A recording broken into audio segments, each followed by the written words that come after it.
मेरा नाम डॉक्टर अनिल पनवाड़ है। मैं यूएन मेहता में असिस्टेंट प्रोफेसर हूँ। एक घर को खाली करने में समय लगेगा ना मैडम? क्या हम लोग क्या इंसान नहीं है? ज़्यादा टाइम तो नहीं मांग रहा हूँ, 2-3 दिन मांग रहा हूँ। क्या 2-3 दिन की मोहलत नहीं मिल सकती? बेसिक सामान मेरे को जो घर चलाने के लिए चाहिए वो सामान चाहिए, इतनी सी गुजारिश है। क्या ये लोग इंसान नहीं है? ये लोग समझ ही नहीं रहे। मैं सब सामान शिफ्ट करते करते हुआ है ये मैडम। मजदूर लग रहा हूँ ना मैं आपको, मजदूर ही लगूंगा अभी।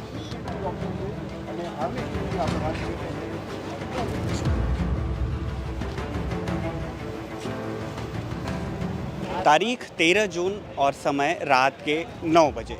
दिन, तारीख और समय इसलिए बता रहे हैं क्योंकि ये सीमा से बंधी है।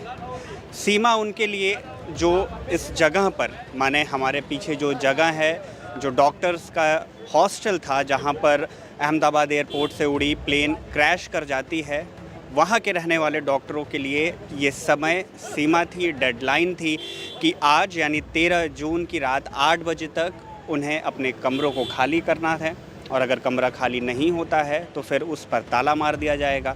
ये बात खुद यहाँ रहने वाले डॉक्टर्स ही बता रहे हैं। ये भी बता रहे हैं कि कैसे उनके अपने इस प्लेन क्रैश से हुए तबाही में इस हताहत हुए हैं, जिस तरह से भी यहाँ इनके कमरे हताहत हुए हैं, घर के सामान जल गए हैं, और अब उन पर पाबंदी लगाई जा रही है या फिर उन पर एक तरह से दबाव बनाया जा रहा है कि वो जल्द, यानी कि इस 8 बजे के समय से पहले ही अपना घर खाली कर दे, वरना उन पर ताला लगा दिया जाएगा। इस मामले में यही रहने वाले डॉक्टर जो पास के ही अस्पताल में मरीज़ों का इलाज करते हैं, उनके दुख, समस्याओं और दर्दों को ख़त्म करते हैं, कैमरे के सामने उनका खुद का दर्द छलक आया।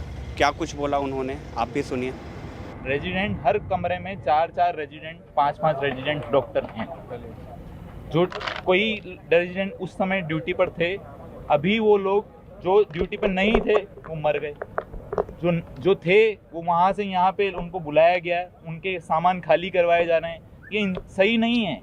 रातों रात हम लोग इतना सारा सामान खाली नहीं कर सकते। हमारी मजबूरी समझो। हमारे कुछ लोग वहाँ पे दाखिल हॉस्पिटल में, हम लोग हैं ना, हम परेशान हैं।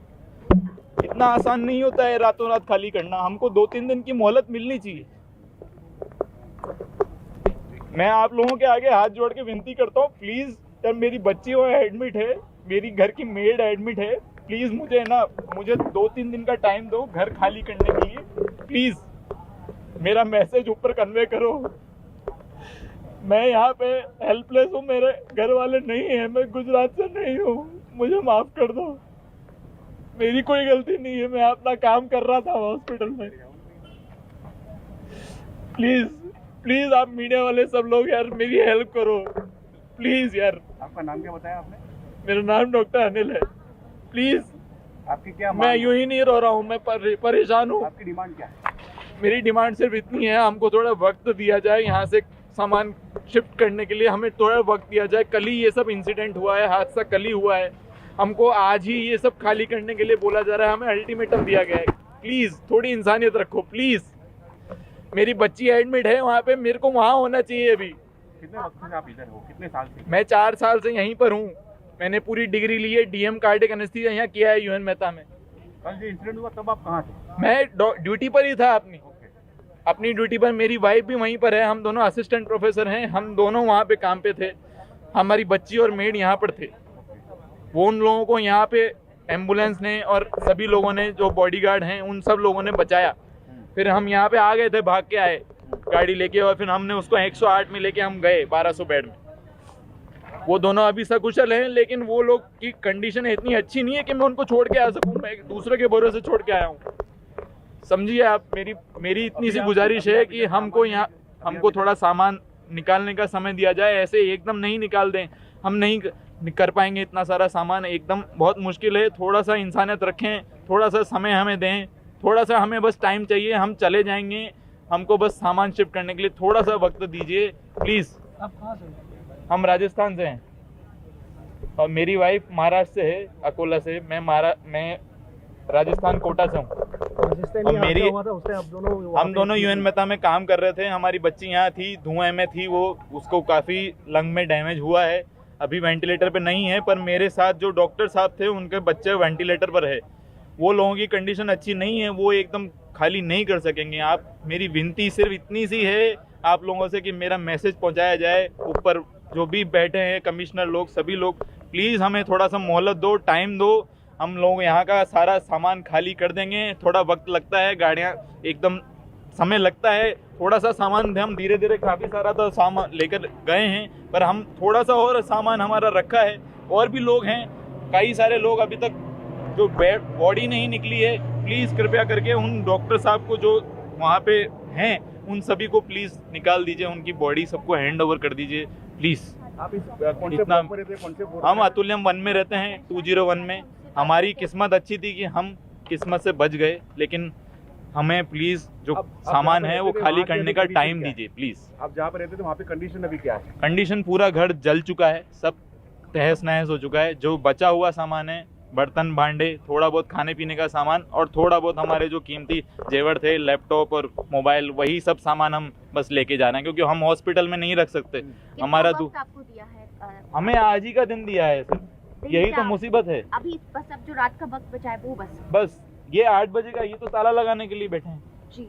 हम वहाँ अपनी बच्ची के पास हैं, वो बच्ची हमने किसी और के भरोसे छोड़ी है, सिस्टर के भरोसे हम छोड़ के आए हैं। हमारी बच्ची वहाँ गंभीर है, वो उसकी कंडीशन ऐसी नहीं है, वो 2.5 साल की बच्ची है, वो नहीं समझ सकती। एकोमोडेशन आप लोगों को दिया है? हमें एकोमोडेशन अभी नहीं दिया है, हमें एकोमोडेशन देंगे वो, लेकिन तब तक के लिए हमें सामान कहीं तो रखना पड़ेगा। अभी के लिए कुछ नहीं दिया? अभी के लिए हमारे पास कुछ भी नहीं है। हमें सुविधा ढूंढने में टाइम तो लगेगा, घर खाली करने में टाइम लगेगा, हमें थोड़ा समय दीजिए, 2-3 दिन का समय चाहिए और बस। जब तक ये जांच चल रही थी तब तक आप लोग वहाँ पर आपका जो हमें नहीं जाने वहाँ पर दिया गया, हमें कल नहीं जाने दिया गया, आज जाने दिया? आज हमें जाने दिया गया दोपहर में। मैं अभी शाम को आया हूँ, मेरी वाइफ दिन में 2 बजे आई थी यहाँ पे, वो भी सामान ज़्यादा नहीं लेकर आ पाई, वो सिर्फ अपने कीमती सामान लेकर आ पाई बस। आपके जैसे कितने और डॉक्टर्स हैं जो परेशान हो रहे हैं? सभी डॉक्टर परेशान हो रहे हैं मैडम, काउंटिंग नहीं है। आप जितने भी डॉक्टर यहाँ पे, जितने क्वार्टर हैं जो बचे हैं जिंदा, आप उतने जिंदा लोगों को आप काउंट कर लीजिए, वही सारे लोग हैं। किसी ने बोला नहीं है, लेकिन मैं परेशान हो गया खाली करते करते, क्योंकि मेरे सामान में फैमिली के हिसाब से इतना सामान है जिसमें मैं 2 घर भर सकता हूँ। पूरा घर मेरा भरा हुआ है और अभी भी आधा घर भरा हुआ, जो आधा जल गया है उसका मेरे को नहीं चाहिए कुछ, मुझे कुछ नहीं चाहिए, मैं कमा लूँगा, पर मुझे वक्त तो दो। क्या वक्त ही तो मांग रहा हूँ? मेरे घर से मुझे निकाला जा रहा है जो जल चुका है। थोड़ी सी इंसानियत रखो। सब लोग बोल रहे हैं कि ताला मार देंगे, तुम्हारे घर में ताला मार देंगे, ये गलत बात है। मुझे गलत के लिए बोलना पड़ेगा? मेरी कोई सुनवाई नहीं हो रही, कोई अधिकारी नहीं है यहाँ। जब पीएम नरेंद्र मोदी साहब आते हैं तब सभी अधिकारी आ जाते हैं, बाद में सिर्फ मीडिया रह जाता है और हमारी कोई सुनवाई नहीं होती है। क्या हम लोग क्या इंसान नहीं है? ज़्यादा टाइम तो नहीं मांग रहा हूँ, 2-3 दिन मांग रहा हूँ। क्या 2-3 दिन की मोहलत नहीं मिल सकती? बेसिक सामान मेरे को जो घर चलाने के लिए चाहिए वो सामान चाहिए, इतनी सी गुजारिश है। क्या ये लोग इंसान नहीं है? ये लोग समझ ही नहीं रहे। ये बात तो है। आप इतना वो कैसे हो गया आपके कपड़ों में? मैं सब सामान शिफ्ट करते करते हुआ है ये मैडम। अच्छा, एक मिनट। मजदूर लग रहा हूँ ना मैं आपको, नहीं है, मजदूर ही लगूंगा अभी। नहीं है। फिलहाल इस बीजे हॉस्टल को, जो डॉक्टर्स का रेसिडेंट था, इसे पूरी तरह से कॉर्डन ऑफ कर दिया गया है। प्रधानमंत्री नरेंद्र मोदी के आने से पहले ही केंद्रीय जो जांच एजेंसियां हैं, केंद्रीय सुरक्षा एजेंसियां हैं, उन्होंने इस पूरे इलाके को कॉर्डन ऑफ कर दिया है। अंदर जो प्लेन का मलबा है उसे लगातार हटाया जा रहा है। मीडिया के लिए ये रास्ते बंद हैं, लेकिन रेजिडेंट डॉक्टर्स के लिए भी ये रास्ते अब से बंद होने वाले हैं, क्योंकि जिन भी कमरों में विमान के क्रैश होने से नुकसान हुआ है उन्हें लॉक किया गया है। डॉक्टर्स को क्या कुछ कहा गया वो आपने सुना है, यहाँ की स्थिति क्या है वो भी आप देख रहे हैं। बहरहाल इस पूरे मामले पर और इस पूरे प्लेन क्रैश हादसे पर जो भी अपडेट आती है खबरगांव आप तक पहुंचाती रहेगी। मेरा नाम शुभम है, कैमरे के पीछे मेरे साथी जेरी हैं। आप देखते रहिए खबरगांव।